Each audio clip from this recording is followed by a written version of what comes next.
yeah, but I'm so happy that they are not there anymore. So when I go back, I will definitely film it again. But it's also, well, good to have it as a testament to, well, to the times we all have been through.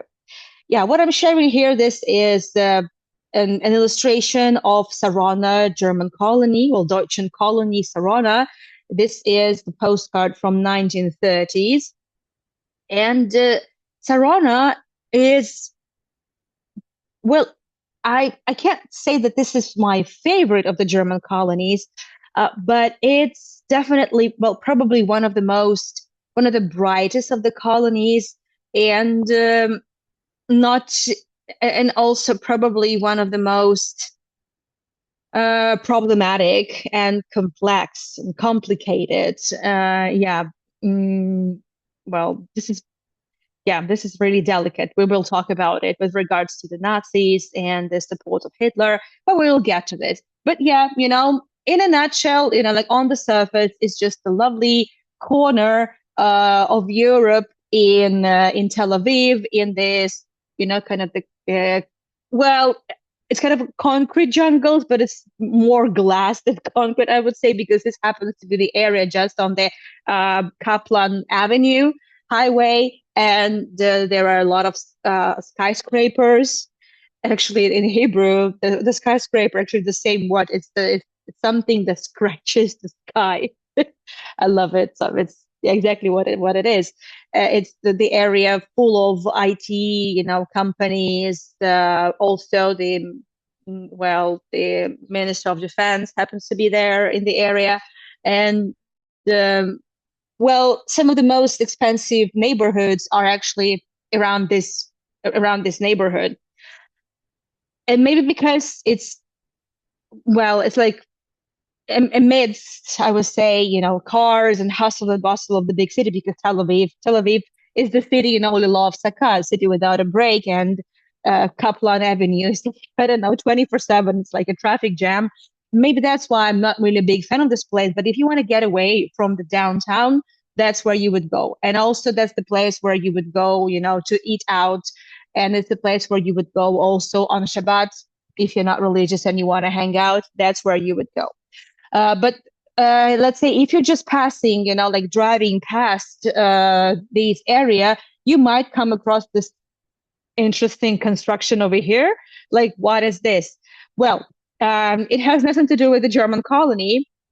Actually, this is the old and the kind of the new power station. But I really like the way it is designed, because it definitely is designed so that this is something that has to do with electricity, because you see the springs and everything.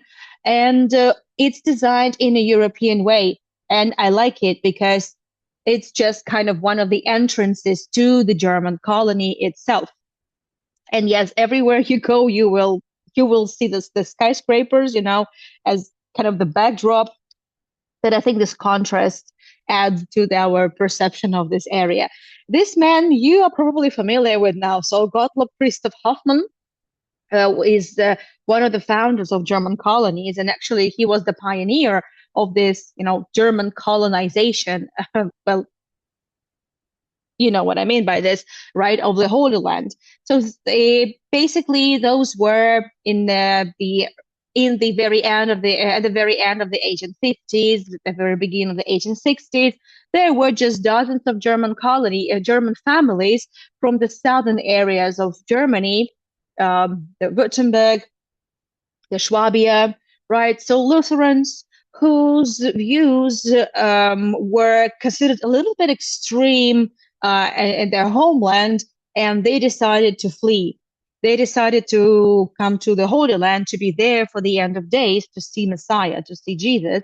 And they came not to proselytize, because that's exactly what normally, at that time, Protestants would do. The very first Protestant communities that came to the Holy Land would be the English Protestants, and they came to convert Arabs and also Jews to Christianity. These Germans didn't come for that. They felt their views, well, they kind of, we now call all of them without, I would say, much of let's say with great deal of generalization, we call them Second Adventists. Georg David Hardegg was his companion, and so they like two were kind of the founding fathers of the German colonies in Haifa, and then further on in the Holy Land. So they didn't come as Germans representing Germany. They came as those who sought the peace and quiet, and they wanted to come to the Holy Land to see Jesus when he was supposed to come. And they knew that there were a lot of requirements, prerequisites, right, for Messiah to come. That is, for this to happen, Jews had to return to their ancestral homeland. So these people from, I would say, largely agrarian areas of Germany came to develop the land and to prepare it for arrival of Jews and then for the arrival of Messiah, Jesus. So what you're seeing is the illustration of the German colony. You can see that there's, some fields, you can see some hopes, and also you see an interesting tower over there. So this is what these, German families started doing on this land. Altogether, there would be built like 7 German colonies. There were also other colonies. Well, we know of one of the American German colonies, so those were American.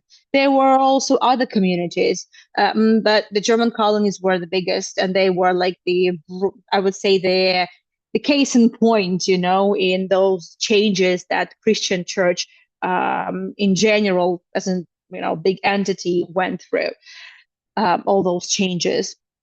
So they came and they started doing what they did the best. Agriculture was the main, obviously I would say the main source of income, and but not the only one. But it's important to understand that this land was purchased. It was the official purchase from the Ottomans, because at that time it was still the Ottoman rule. And after the land was purchased, which basically was like sand and sandy soil. It was further from the sea, so it wasn't as bad, let's say, in terms of the soil content as, let's say, in the American German colony in Jaffa. So, but it still needed a lot of work because there had been nothing here. It was a little bit at a distance from everything else, and that colony from the very beginning felt a little bit autonomous, and it definitely would be a little different from everything else. So once you pass this power station building, you can see it actually in the left-hand corner, right now on the screen. This is one of the ways you can enter the colony, and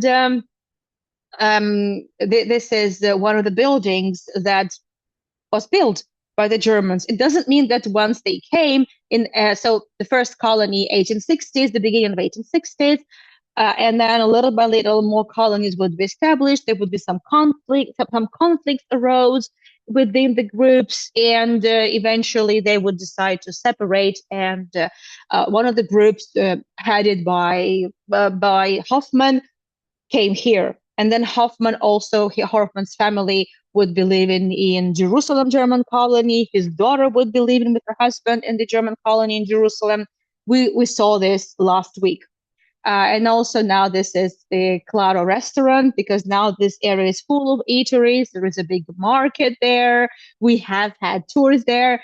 So I just wanted to, it was my dream to visit Claro, because I heard a lot of great reviews about the place. And thanks to Dorley, I actually was able to do that. And this part of the video was filmed while I was preparing for my written exam. And that's the feast that Dorley arranged for me. So she bought me kind of a voucher. She thought I was there with my boys, so that was breakfast for free. But I spent like 3 hours at least at that restaurant that I had always wanted to go to, but could never afford. So, and I was like a crazy sitting next to my laptop, going over the history of the land of Israel and just, munching food. I think I burnt all the calories. The moment it just kind of landed in my stomach, everything would be burned, because I have no idea how I passed. No idea. So Dolly, thank you so much. I'm still not over that piece that that you arranged for me. Thank you. Yeah, and this is the photo of what this building looked like and what it was used for back in the days.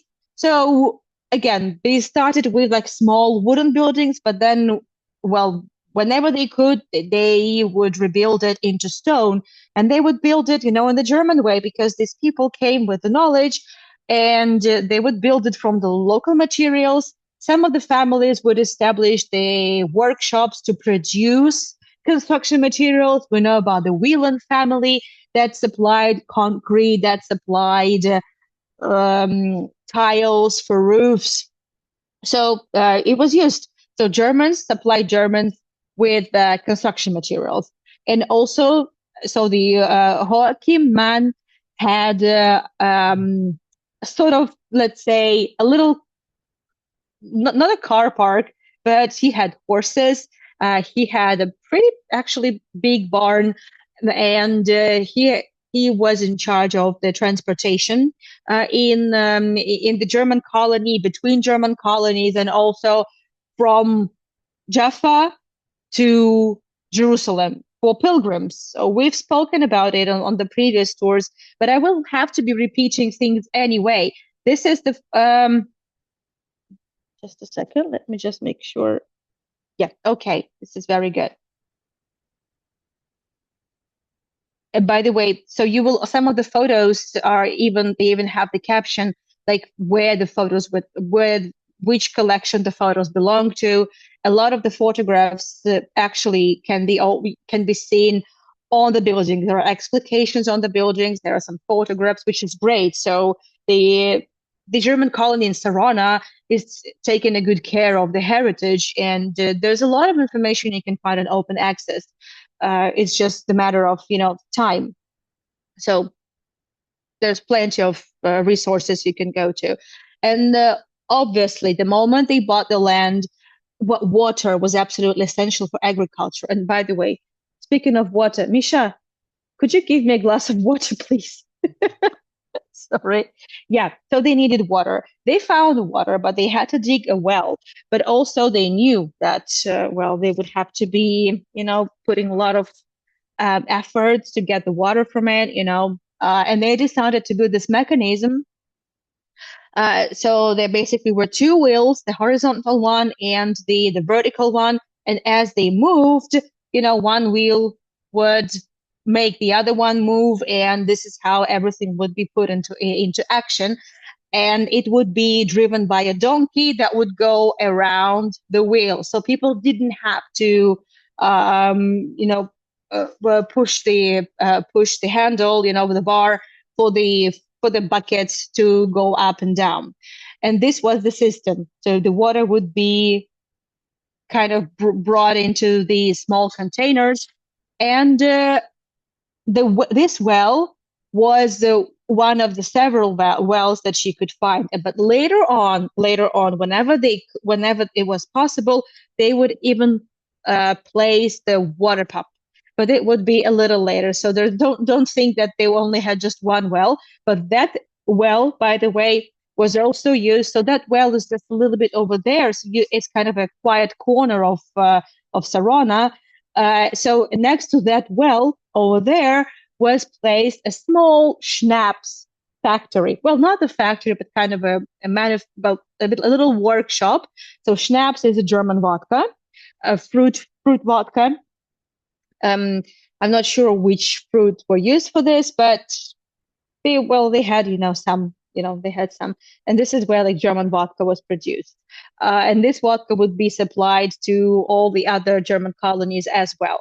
So, but again, that's now Claro restaurant, and right next to it, you see the modern building. This is the Sarona market. We're going to be talking about it, but so it wasn't just the schnapps. It wasn't just German vodka. There also would be wineries. Believe it or not, but there were two wineries. Place was just one next to the other. Were they competitors? Well, yes and no. They were two different families, but these people didn't see themselves as competitors. And also, all the other German colonies, they didn't see each other as competitors.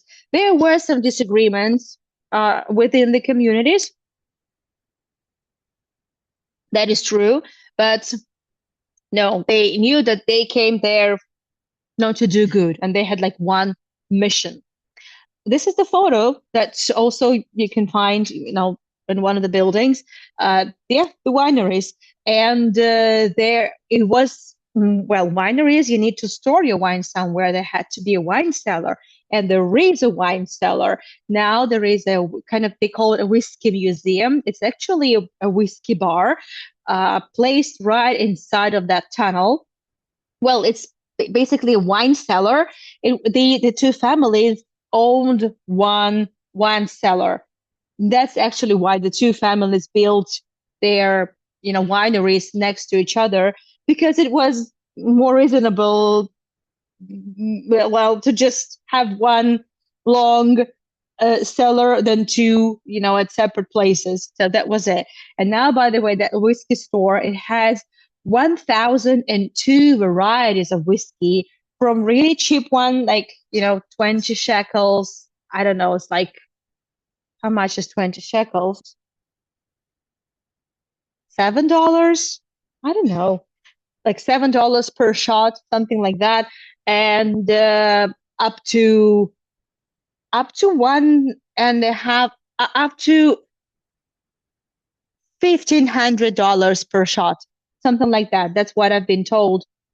That's what I've been told by the barman in this whiskey museum. I've never tasted anything, but it's way more than that, because obviously we know already that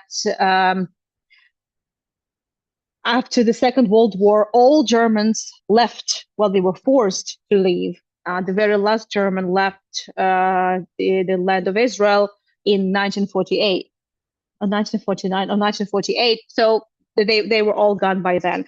And also, I'll just kind of skipping my chronology, because one and the same place would serve different purposes throughout different periods. Under the British Mandate, the British used great part of the territory for their purposes. It's one of their headquarters for the British forces, and also they during the Independence War, 1948 war, or Arab-Israeli war, whatever term applies here. All of them can be applied depending on I would say, the context, right? So there would be these wine cellars would be used to fix the planes.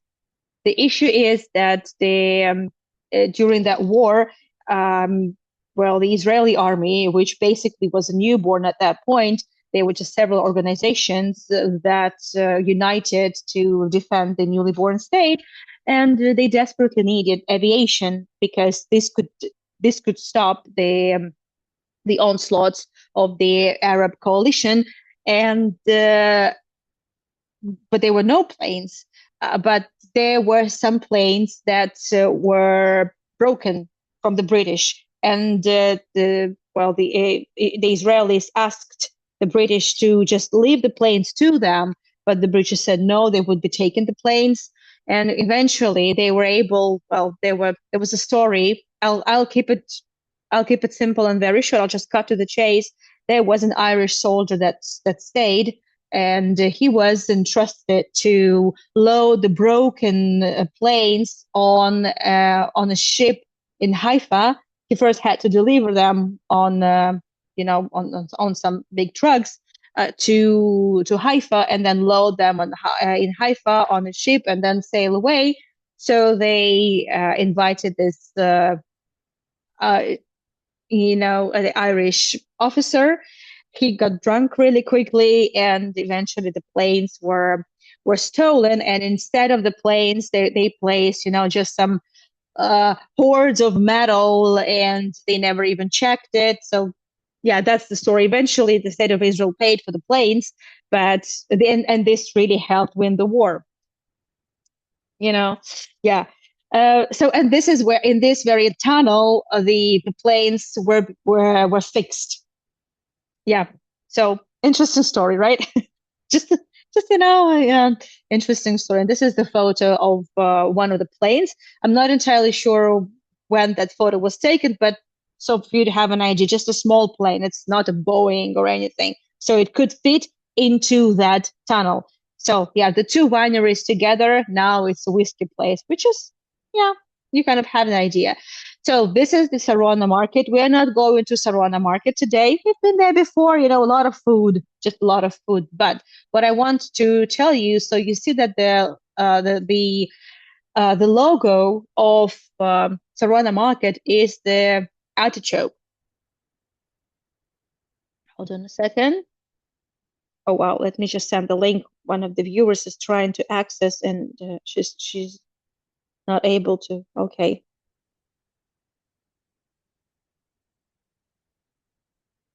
Sorry.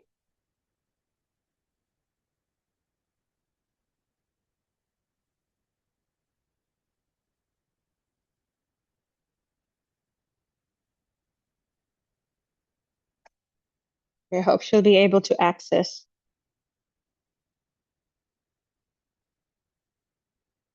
Okay, artichokes. Yeah. So why is artichoke a symbol of Sarana? Because Germans brought artichokes with them. So they started growing artichokes here, and actually it started to grow really, really nicely in the sandy soil. I don't know what they did, but Germans just knew it. They came from the southern areas where they were primarily into agriculture. And they also somehow, because they also hired a lot of Arabs, a lot of the local Arab population, they incorporated some of their means of, you know, harvesting and like planting things, and they used their own tools, and they brought great deal of advancement and progress to the land. So I guess just this combination eventually enabled them to build quite a big agricultural colony. So Sarana was definitely mostly oriented, mostly focusing on agriculture than tourism. One of the reasons for it was that it was kind of a little bit further from Jaffa where the pilgrims would arrive, and it was on the way to Jerusalem. And that's why if they were not into agriculture, they would be mostly into transportation. So you see this map, 1937. It's a pretty big settlement. I found it somewhere on the internet. I haven't come across this map before. I only came across it while I was preparing for this tour.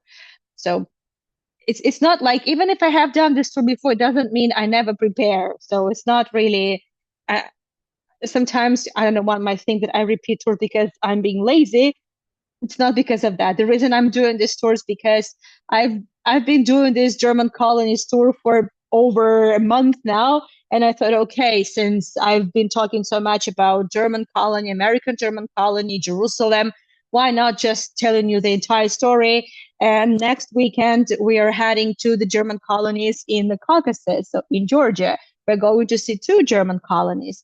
Next area we are in is this Beit Gat. That's kind of the olive press workshop, and that's the press. It's The press is still there, by the way. I have never been inside that house. There is, as far as I understand, there is now a kind of a pizza place opened like really recently. I haven't been there yet, so next time I'm in Israel, hopefully in November, I'm hoping to be there to catch up with some important people. um I don't know though. So I'm hoping I'm definitely going there if I'm in Israel, and I'll let you know and I will film it, because there should be this oil press on display. And the family that ran that oil press lived here, exactly. So they obviously try to, every family was involved into a certain thing. It could be agriculture, a farm, it could be just some plantations, and they would have their own plots of land next to their houses. So the Flugfelder family, Flugfelder family, they were in charge of the oil press, and they lived in that house. So this is the photo in one of the family celebrations. And yes, they partied really hard. These Templars, they worked hard and they partied hard. Speaking of Templars, so all of them were called, well, okay, let's say not all the communities call themselves Templars, but so these did. So Templars coming from the word temple, right? It has nothing to do with the Crusaders. It's just, the this idea of human beings being the temples, kind of the every pious, righteous Christian was a temple, in itself, so to speak. So there was no need for a church, and there were no churches. There were kind of the Gemeindehaus, kind of the house of gathering, but not the church. There were some exceptions, though. In the American German colony, there is the Emmanuel Church, but here, no. Some people confuse this the power station with a church, but no, it's a power station. It's not a church. Well, it's not a power station anymore, even, but it's the old one. But anyway, so the hold on a second. Let me. Okay. I'm just not sure if you could see that. So all of these houses are now listed, restored, and they use, well, they are no hotels. They are not residential buildings. They are offices, mainly, offices, different institutions, and some stores and eateries. So this house belonged to the family of, well, Christian hackers. And the bigger houses would be given to two families, actually, smaller ones for one family. Um, since most of the families were into agriculture, there would be, farms. There would be later down the street there would be a slaughterhouse. Here, I like this house. Probably one of my favorites. Not because there is now an ice cream place. No, but because they hold on. I'll go back. But because, well, now you can see there is, uh, contemporary buildings there, right? The modern buildings, the high-rise buildings.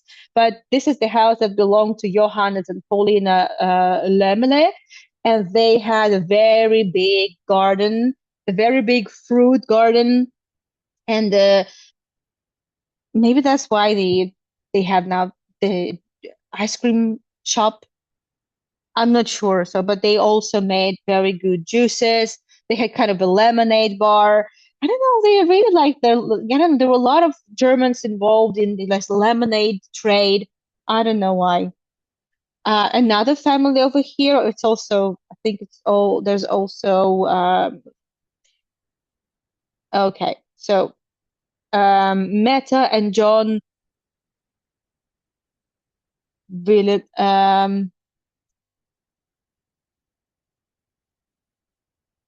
okay, I'm not sure if, yeah, okay, that's good. So this is another family, and you see, they had also a little store. Have a look. I'll get back to this. Hold on a sec. Look at this house. I'm not sure what's going on at the moment. Not every house has, kind of a name and what they're dealing with. But what is important here? Have a look. They had a little store. They had a little store, so this family was involved well, in dairy products. They had a little cheese farm, and it was all, they had their plots of land. It was there. So Templars were very industrious, were very hardworking, and this is like guaranteed. They worked a lot, and they provided a lot of workplaces for everyone. So not right now, you could see, a lot of space and modern buildings. So they used to be just lands, the farms. There used to be barns where all the animals were kept. Now it's hard to imagine how there could be a dairy farm. How could there be a slaughterhouse? Well, because there was something before the concrete jungle came about. Okay, so another winery, now Helen and Horst Koper Winery, a little winery that opened a little later. And I don't know whose wine was better, but it wasn't just wine and schnapps. They also produced beer. They're just another, another manufacturer. Again, they didn't see each other as competitors. I don't know how they managed. That's the good idea. I have no idea at all. A lot of, so as I said, the Germans would also supply construction materials, and the construction materials would mostly be coming uh, from the area of the train station where uh, one of the families of the American German colony established a concrete manufacturer right by the train station, the Wieland family. So this house belonged to John and Elizabeth Weller, and it was their house. So they are, and also we have like, well, I showed you this photograph. In this photograph, so the house of the Weller family, you could see, it's just over there, in the center, and you see just the horse carriage, right? And then you see this just great plot of land.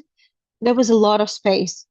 This German colony was way bigger. Actually, it was.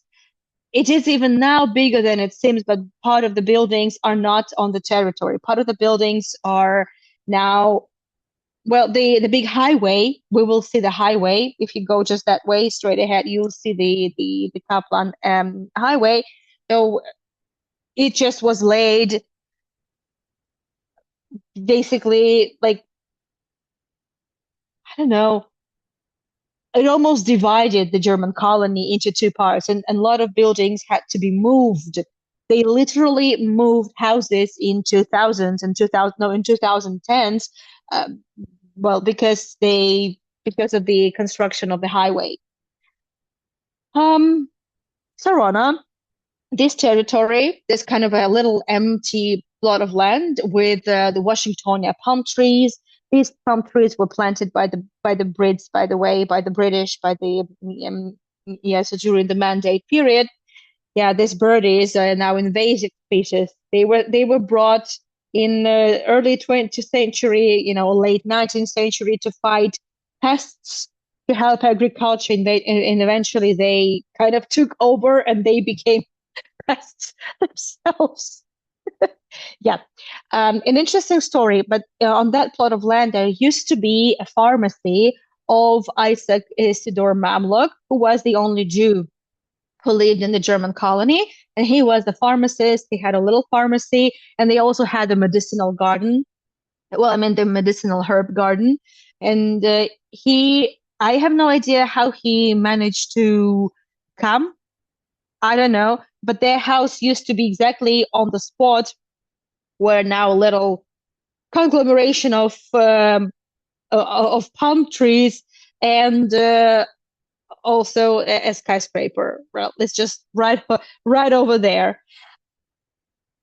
Yeah, and also, and that's still also the territory where the medicinal garden, the medicinal herbal garden was used to be.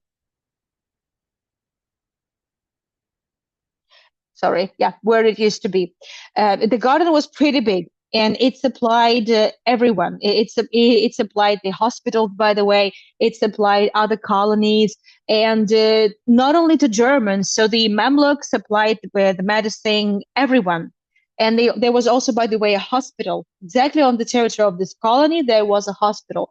A Mamluk was the Isidor Mamluk was invited. He was hired by the newly opened hospitals, because at that time there was exactly this um, wave of development, right? And there was a lot of hospitals. Several hospitals were opened in Jerusalem. There were mm,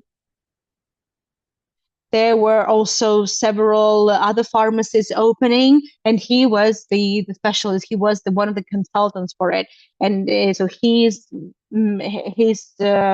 medicines were in high demand. And he also planted some of the palm trees were planted by Mamluk. I don't know which ones. That's the question. So, but some of them were planted by him because that was like part of his garden. Well, Not anymore. Anyway, so but the House of Mamluk did not survive. Not all the buildings survived. There used to be a lot more of them. So I honestly don't know. Well, even like if we have a look just over here, even there is a little map, so to speak. Uh, oh, hold on, I think I missed it. How did I miss it? Yeah, okay, yeah. If you just have a look over here. So you see technically maybe 20 houses, maybe 25, and then just amidst the high-rise buildings. There used to be maybe three times as many. And this colony had 350 inhabitants at least. Well, the numbers would differ, obviously at different times, but it had hundreds of homes. And now we only just have this. So obviously, it had a lot more land and a lot more people. So that's why there was actually enough of well there was really enough of supplies. There was no overproduction. No. So they produced just as much as they needed, and also all the accesses would go elsewhere. Community hall. So there were kind of two community halls. This one was used for like, big celebrations, for, all sorts of like official ceremonies, like big time. And it was also built from the Wieland, concrete coming from the train station. But this community center was only used, well, for big purposes, on big occasions. There was also the Gemeinde house that was used for, I don't know, like the daily, I don't know, day to day, kind of meetings, different, I don't know, gatherings, some usual things, I would say. And there was a German officer, and we are now talking about the times of the Second World War, so Hugo Venagel, and we did speak about it before that a lot of the German, boys in the 1930s would go to Germany, and many of them would serve in the army, meaning they were Nazis. And Hugo Venagel returned, but then his family was forced to leave in 1940s because of the Second World War, because this was considered the colony of the enemy. So the British surround. Well, it's not like they besieged the colony; they kind of surrounded it, and they um, kind of kept control on who was entering and leaving the colony. They were keeping an eye on everyone. There was a curfew, and then let's say starting by 1943, they already started the deportations uh, because of the war. So Hugo, together with his family, were all forced to leave to Egypt, and then from there to Australia. And several years ago, he wanted to find the coins that he hid in this community center, and they had a Skype conversation. So they did it on Zoom, and yes, they found the collection of the Ottoman period coins that Hugo Venagel had at home. Well, he had them at home, and he just hid them there in the community center. So he remembered everything clearly. He told about it some Israeli specialists, and yeah, so they found it. So you could see the Kaplan Highway, and you could see that there are similar houses on the other side of the road, right? So those are also the houses of the German colony. But because the Kaplan Avenue went just right, through the German colony, they had to give space to the road. And that's why some houses were moved. So the German colony was way bigger, way bigger. And well, so on the one hand, it's kind of all these houses are listed, so you cannot really change them, right? You can't really alter the buildings, but they had to move them. It took them a lot of months because, well, they built the platforms on which all the houses were lifted up, and then it was be like, I don't know, 10 or 15 centimeters, like, I don't know, this distance, like every day. This house belonged to Gottlob Greze, actually, Gottlob Greze, and there was also right, how shall I put it, right next to the house, in the house of Gottlob Greze, there was a post office. Now here, this is the 7-Eleven, right? It's also one of the buildings of the German colony, and there you can see a lintel. And that lintel, there is a quotation from Psalms and also in Arabic. Yeah, they did that. It wasn't very common, but you could find it. You could find it. What was it done for? I'm not sure. Um, these Templars, they all knew how to read in Hebrew because they had this very particular piety towards the Old Testament, and they wanted to read the Old Testament in their original language, so they all could read in Hebrew. I'm not sure about the Arabic, but they hired a lot of Arabs that worked for them. That is true.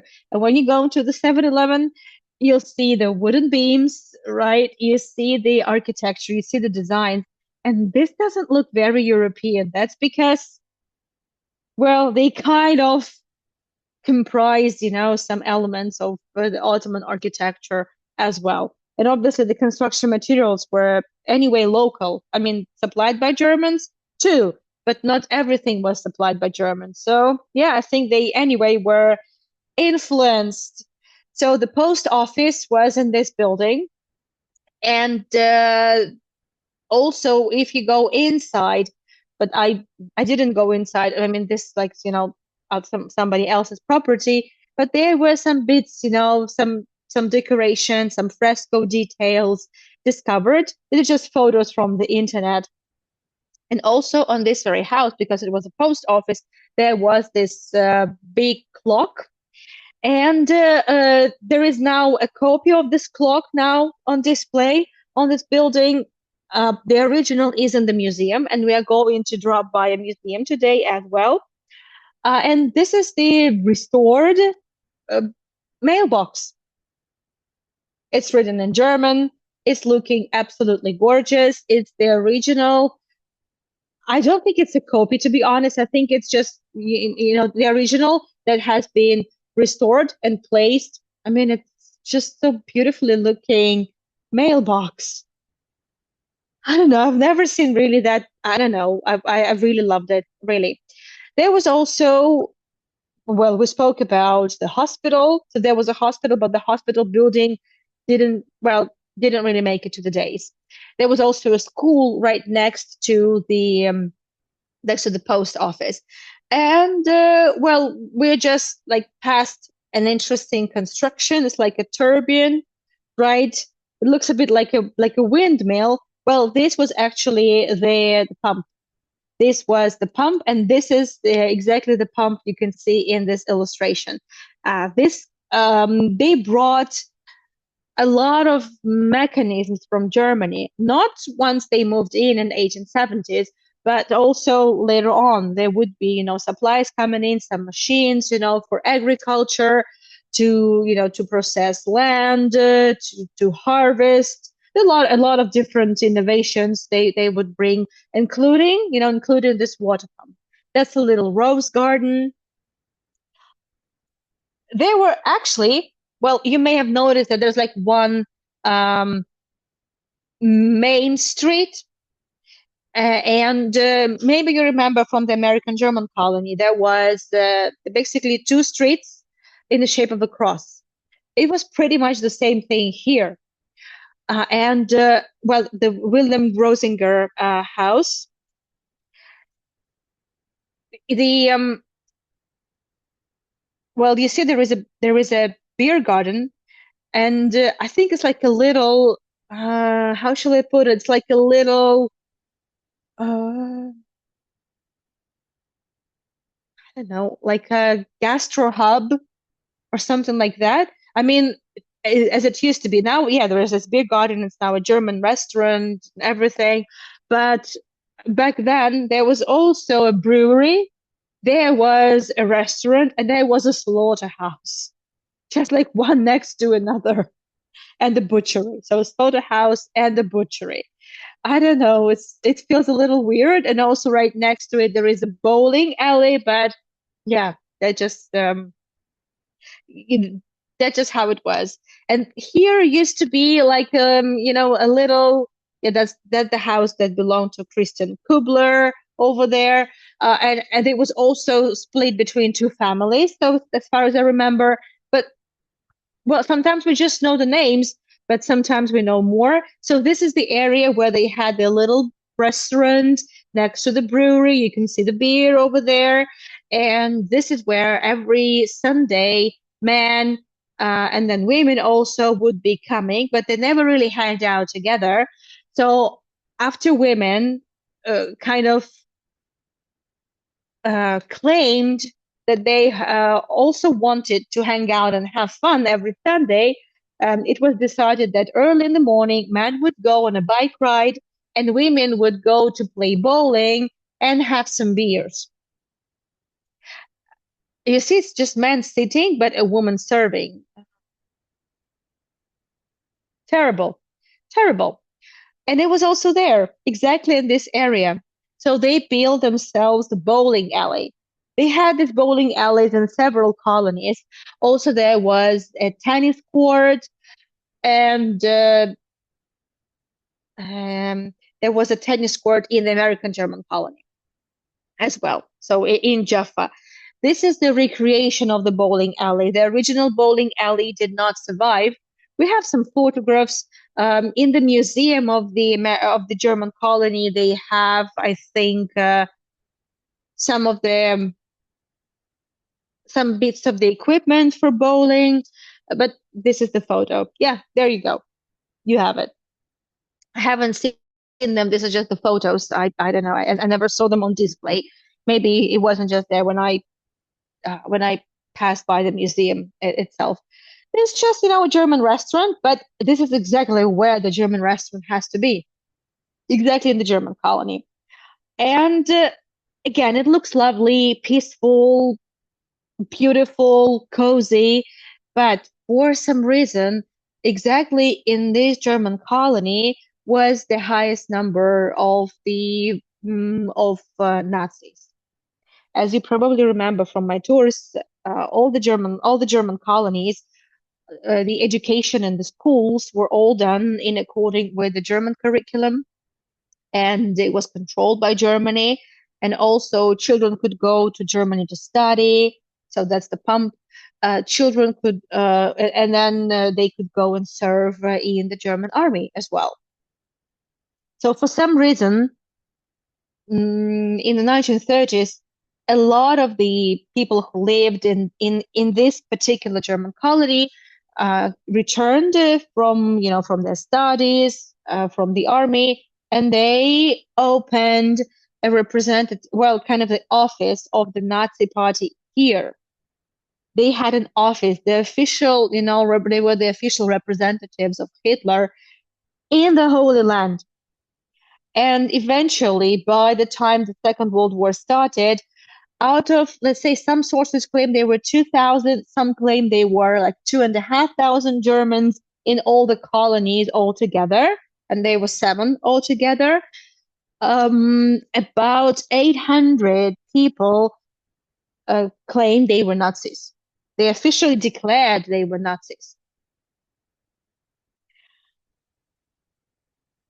Anyway, so let's move on. We will get back to this topic. Look at this house. It used to be the office of the LGBTQ center, while the big LGBTQ center was being constructed in the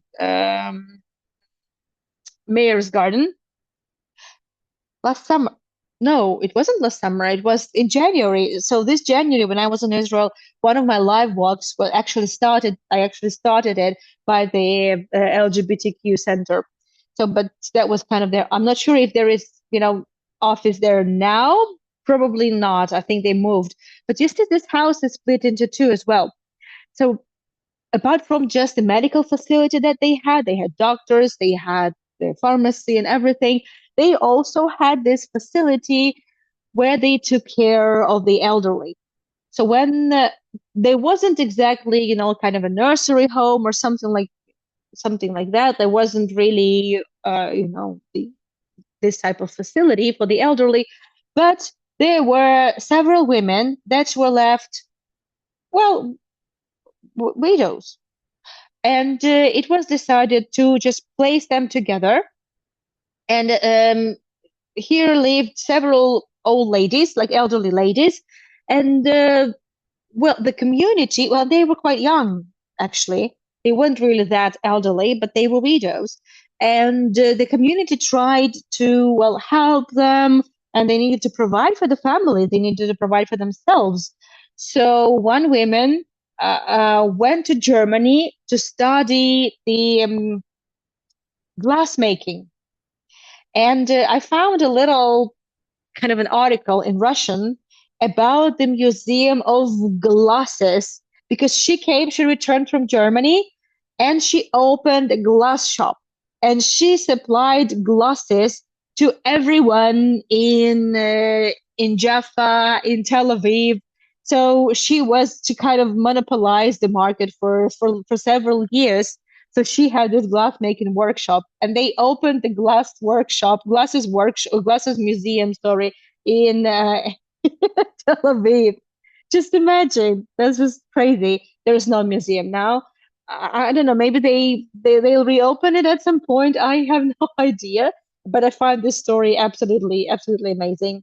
Again, well, it's just a little article that I came across, but I haven't seen anything about this glasses museum anywhere.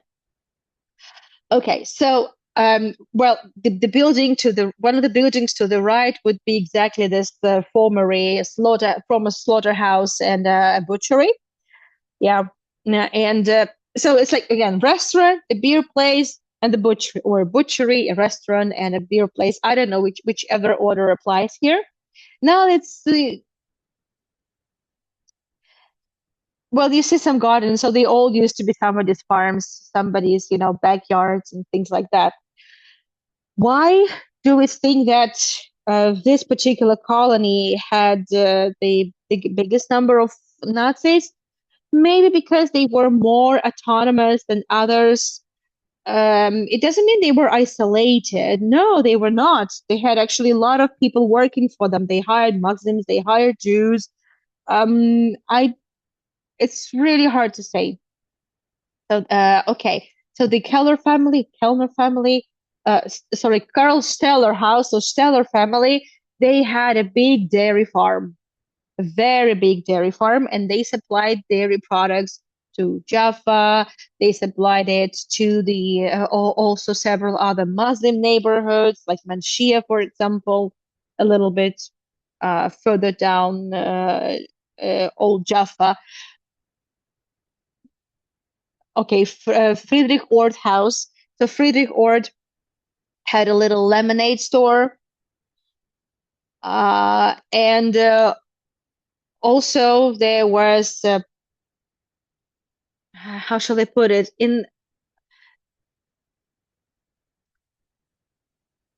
There was a place where kids could mix the lemonade. So it's not like there was a special like a studio for lemonades, but I don't know, like they had this, I don't know, this talent, I don't know, this flair for business, for marketing. I don't know, they were really creative.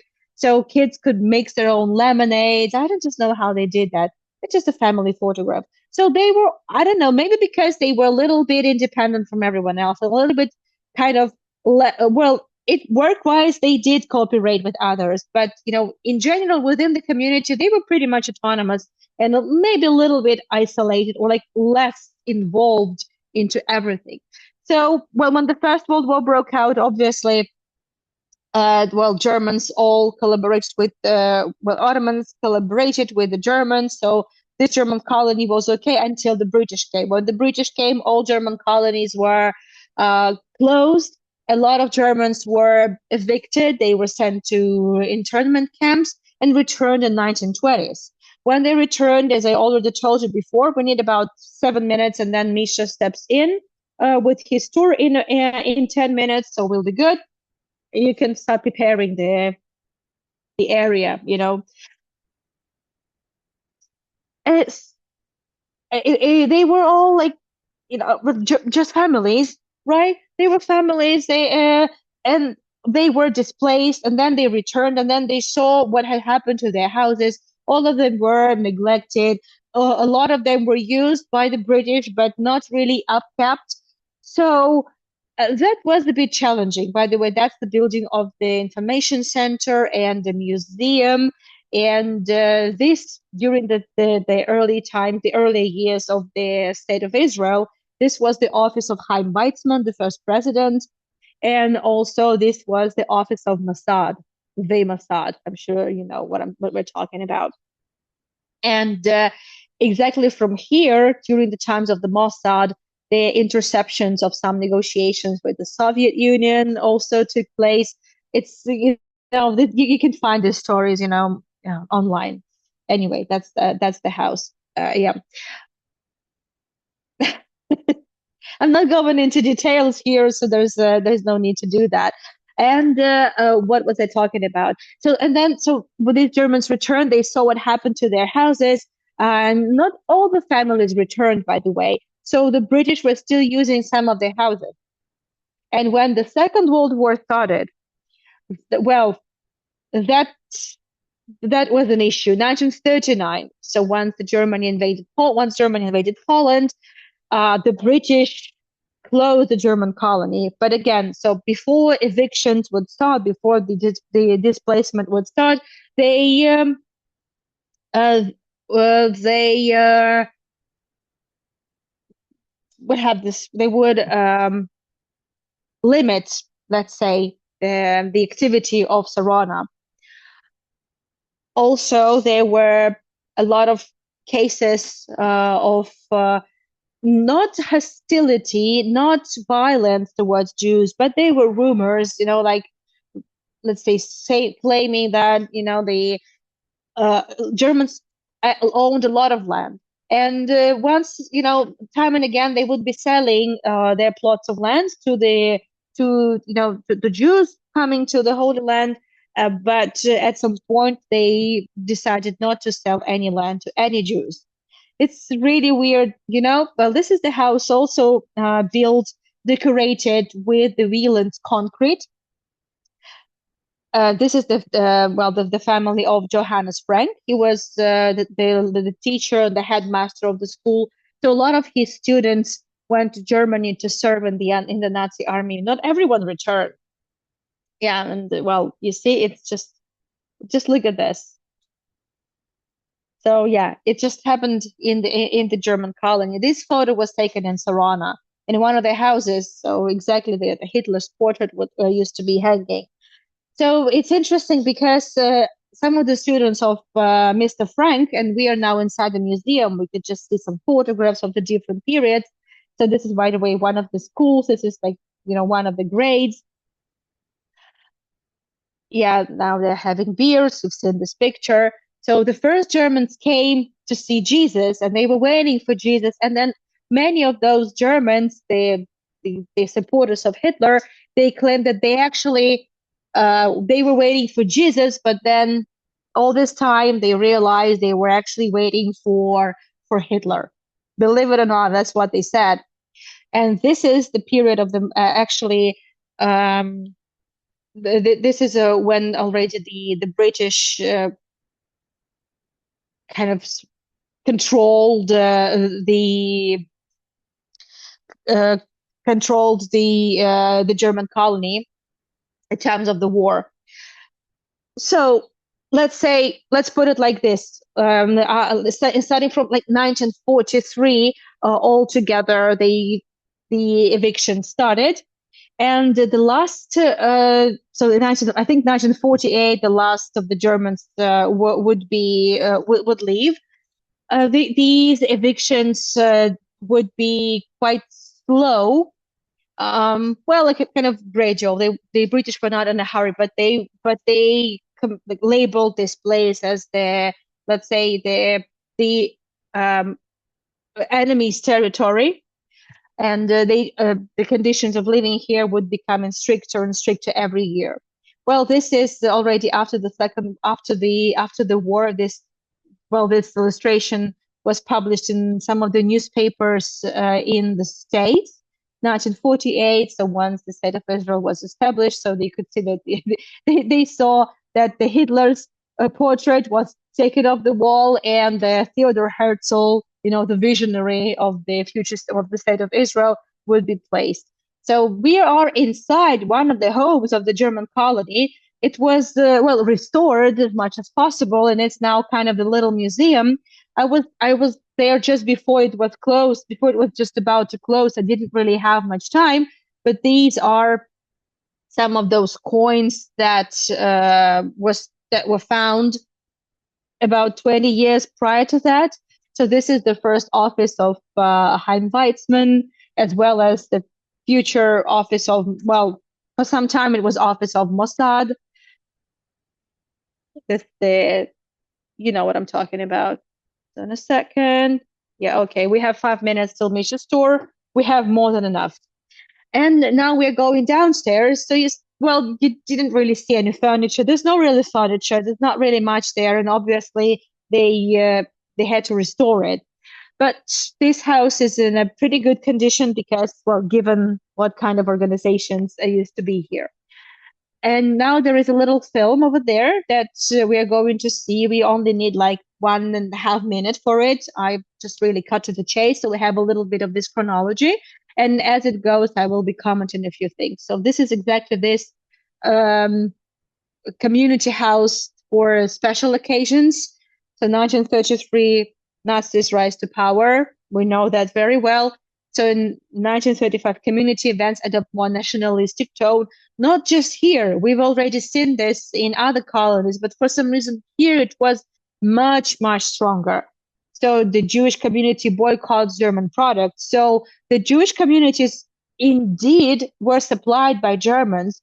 A lot of, a lot of products, a lot of a lot of things were supplied by these German colonies, and eventually it was decided to boycott. So there was no really violence, so to speak. There was no really a bloodshed till a certain moment, but there were tensions, especially with those rumors when Germans decided not to sell lands to Jews.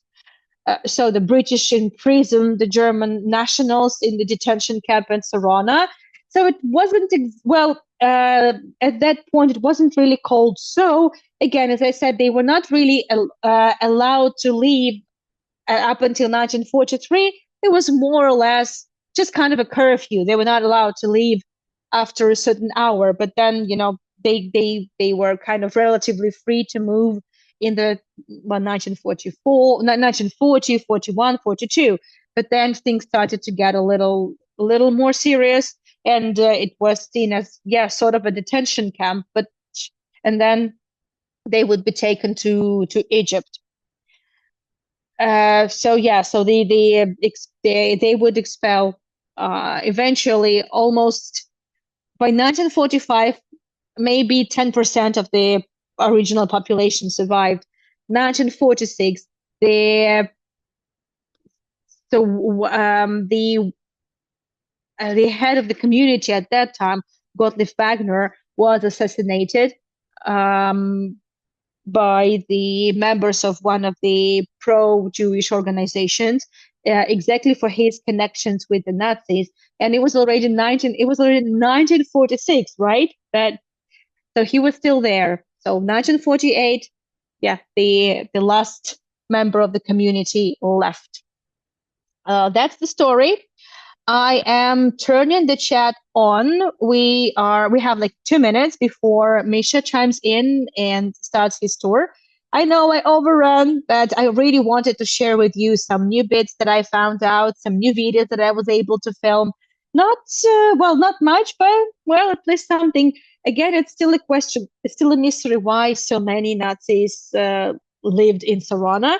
So I try to at least come up with a more or less uh, logical explanation, but maybe there's no really logical explanation. And yeah, it, it doesn't mean that in other colonies it was better. It was not, but for some reason it just was probably even probably it was a little bit even harsher here with this ban to sell land because exactly these colonies, so these Germans from Sarona colony had a lot of land, and they would start selling it to the immigrants, to the new immigrants, Jewish immigrants, and at some point they just stopped. Okay, so I think it's in about a minute. Misha will be joining. Thanks, Anna. It was a wonderful tour. I'm glad you enjoyed in Claro. Yes, it wasn't traumatic, no. But again, as I said, I was in such a stress because of preparations for the exam. I was stressed out, so I really needed that fuel for my brains. My yeah, definitely, absolutely exhausted brains and the exhausted nervous system. I was a wreck at that point, but yeah, it really helped me, Tori. Thank you so much. Those were really, really, a really nice few hours before. Well, and I think next day or in a day, my exam was supposed to begin, and well, and it did. Thank you so much, everyone, for joining me. I have shared here with you all the links. So in 1 minute, Misha joins in, and he'll be talking about the Second World War period literature, Soviet literature. I would appreciate your support. You could send me a PayPal donation. You could buy me a coffee. That would really be a great support to me. Thank you so much. Misha is jumping right on another tour. Exactly. Thank you, everyone, and bye bye.